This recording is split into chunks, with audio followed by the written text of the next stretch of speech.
3 ditët e fundit të javës së shkuar në emergjencën e Spitalit të Përgjithshëm Isa Greza në Gjakov kanë qenë shumë të ngarkuara me punë. Doktor Ilir Hasana, njëherët ushtrues I shefit të emergjencës, tha se janë regjistruar 177 raste në 3 ditët e fundit të javës që kemi përmbyllur.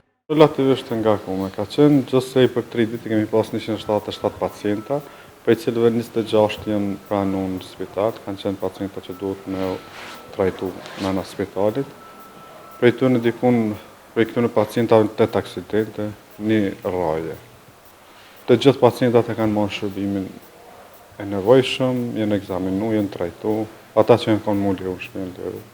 Specialisti I emergjencës tha se pacientët kanë qenë nga komunat të rrafshit të Dugagjinit, por ka pasur edhe nga komunat veriore të Shqipërisë.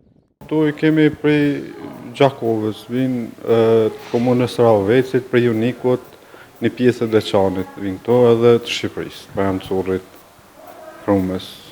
Doktor Hasanaj apeloi te qytetarët që në emergjencën e spitalit të drejtohen vetëm rastet emergjente, ndërsa për rastet më të lehta të drejtohen në ambulancat e qytetit dhe në shërbimin ambulantor të spitalit.